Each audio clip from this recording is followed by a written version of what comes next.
El Manchester United no tendría que haber sobrevivido a la temporada anterior, y quizás hoy ese sea el verdadero problema de esta próxima temporada. Detrás de la resurrección del Manchester United hay una guerra interna, malas decisiones y un club que se caía a pedazos. Todo esto se tradujo en años y años de decadencia, promesas incumplidas y desastres futbolísticos. Tanto fue así que tuvieron que contratar a un director técnico que nunca se había encargado de ningún equipo en primera división, y por si fuera poco el responsable principal, quien puso toda su alma y sacrificó todo por el Manchester United, hoy terminó siendo uno de los discípulos directos del mismo Salvador y el emblema más grande de esta institución. Pero para entender lo verdaderamente loco de todo esto tenemos que retroceder a exactamente enero de 2026. El Manchester United acababa de despedir a Rubén Amorim y el club llamó a un entrenador que semanas antes ni siquiera tenía trabajo. Venía de ser despedido incluso del Middlesbrough, un equipo de Championship. Llegó como un director técnico que nadie tomaba como una solución real, lo recibían más o menos como un parche temporal. Ese hombre era Michael Carrick y lo que hizo después fue sencillamente una locura. Y es que el interino no tenía que durar. No estamos hablando de Guardiola llegando después de conquistar Europa. Hablábamos de un técnico sin equipo, recién despedido de un equipo de segunda división, contratado para apagar un incendio,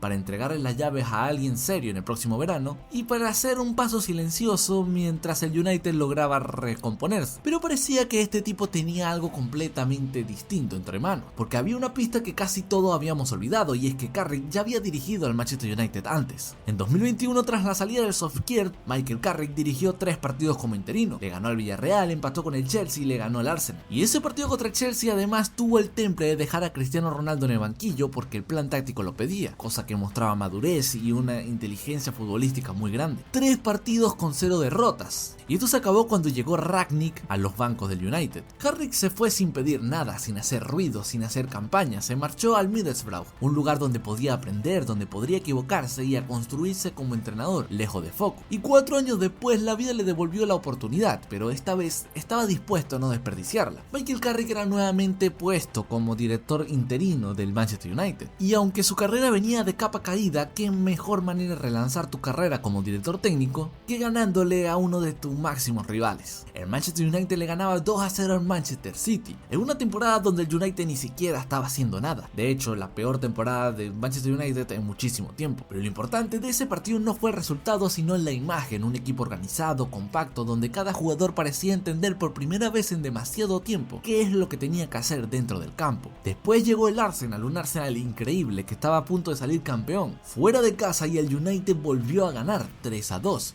Y ahí es donde empezó a instalarse esa pregunta en la cabeza de todo futbolero. ¿Esto es lo del típico subidón de entrenador nuevo o hay algo más detrás? Y es que Carrick entendía algo que muchos entrenadores hoy en día no son capaces de comprender. Tienes que dejar de imponerte y empezar a escuchar. Hay entrenadores obsesionados con defender su sistema, aunque no tengan los futbolistas para ejecutarlo. Por ejemplo, Rubén Amorim. Si el esquema pide un perfil que no existe en la plantilla, fuerzan a alguien a convertirse en ese perfil, y si un jugador no encaja, pues queda fuera. Y Michael Carrick hizo exactamente lo contrario. Miró lo que tenía y se preguntó qué podíamos hacer para que cada pieza se sintiera cómoda en un sistema distinto al que tenía Amorim. Eliminó esa defensa de 3 centrales que tantos dolores de cabeza le dio al United y volvió a un 4-2-3-1, muchísimo más natural para una plantilla como esta. Y de golpe, piezas que parecían incompatibles dentro del campo de United empezaron a encajar. Bruno Fernández recuperó la libertad para aparecer cerca del área, Mainoo volvió a conducir, a jugar y a avanzar con el balón, Sesko volvió a recibir más cerca donde realmente puede hacer daño, y Mbeumo encontró esos espacios para atacar en profundidad. El equipo dejó de sentirse artificial, con trabas, las distancias se acortaron, hubo mucho más apoyo cerca del balón y el United empezó a controlar los partidos como llevaba años sin hacerlo, sin caer en la trampa de acumular la posesión solamente para presumir ese dato. Y es que el United pasó de ser un equipo esquizofrénico al control absoluto. Durante años el United jugaba partidos totalmente bipolares: atacar, perder el balón, correr 60 metros hacia atrás, recuperar, correr otros 60 metros hacia adelante y repetir hasta que alguien marcara. Contra rivales inferiores esa fórmula podía funcionar debido a los nombres y a la calidad individual, pero contra los grandes era literalmente un suicidio. Michael Carrick, un jugador que pasó toda su carrera como futbolista precisamente controlando ese tipo de momentos desde el medio campo,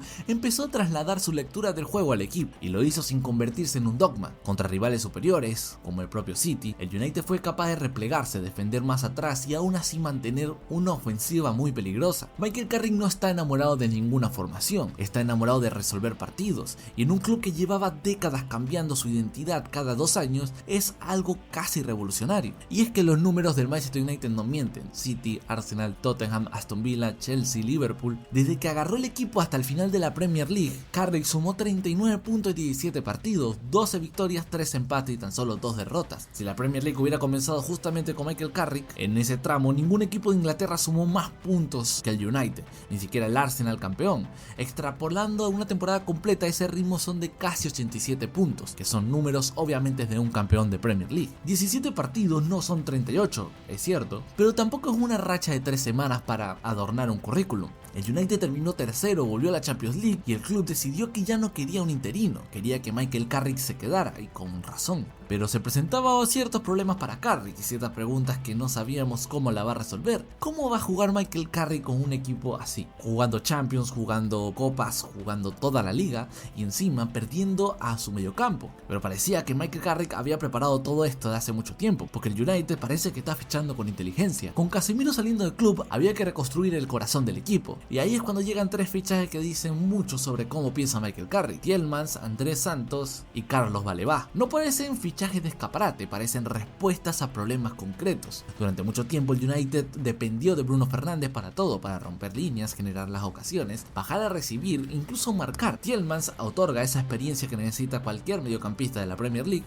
y esa capacidad de aliviar una buena parte con esa carga. Santos y Baleba por su parte son mediocampistas más orientados al pase de conducción, a la destrucción de juego, pueden recibir de salida, pueden proteger en defensa y pueden liberar a otros para que ataquen con mucha más libertad. El resultado sobre el papel es un mediocampo con piezas complementarias. Mainú conduce, Tielemans rompe línea, Andrés Santos da equilibrio junto a Baleba y Bruno puede vivir cerca del área rival generando esos espacios tan peligrosos que ya sabemos que suele aprovechar Bruno Fernández. Pero todo no es perfecto, porque tener talento técnico no es lo mismo que sobrevivir a la pérdida de balón dentro de la Premier League. Sabemos que Tielemans no es Kanté, Andrés Santos aporta equilibrio, pero no puede apagar todos los incendios del United, por eso traen a Carlos Baleba. Y la pretemporada ya dejó pistas, buenas actuaciones contra el Atlético, un momento positivo contra el PSG, pero un partido contra el Milan que recordó que todavía hay huecos en la plantilla. Y es que el verdadero examen para Michael Carrick comienza ahora. Y aquí está la trampa de toda esta historia. La temporada pasada Carrick tuvo algo que parecía mejor y en realidad fue decisivo: tiempo. Sin competencias europeas y al ser eliminado pronto de las copas, podía preparar cada partido durante una semana entera, mientras el Arsenal, City, Liverpool, Chelsea se destrozaban jugando cada 3 días. Y eso ya se acabó. Ahora hay Champions League, el miércoles en Europa, el sábado en Premier, viajes, lesiones, rotaciones, desgaste. La profundidad de la plantilla deja de ser un lujo y empieza a convertirse en una necesidad absoluta. Y ya sabemos que Carrick puede levantar un vestuario roto, ya sabemos que prepara bien los partidos y ya sabemos que recupera jugadores cuando los partidos parecían perdidos. Lo que todavía no sabemos es que si puede sostener esto durante 50 partidos, sobrevivir a la mala racha, rotar a Bruno sin que el equipo se desborone, jugar a Champions League los miércoles y ganar la Premier League 3 días después. Esa va a ser la gran diferencia entre la temporada increíble y el proyecto grande de verdad. Y no, el United no es favorito de nada todavía. El Arsenal tiene un proyecto muchísimo más sólido, el City, aunque está cayéndose, sigue teniendo una plantilla descomunal, el Liverpool competirá, el Chelsea también está haciendo buenos fichajes, pero llamar suerte a lo de Carrick sería insultar la evidencia. Puedes tener suerte en un partido, puedes tener una buena racha en un mes. Lo que no puedes fingir es que durante 17 partidos el United cambió completamente, empezó a mejorar su defensa,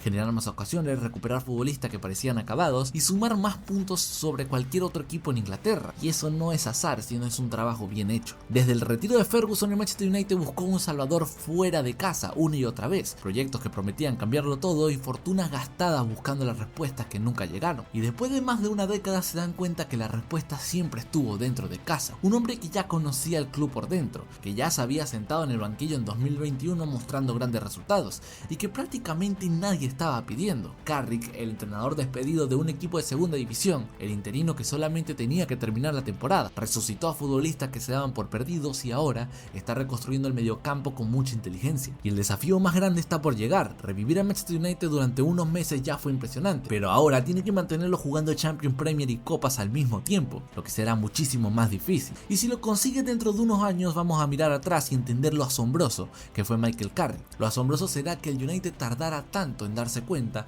que él era la respuesta para todos sus problemas.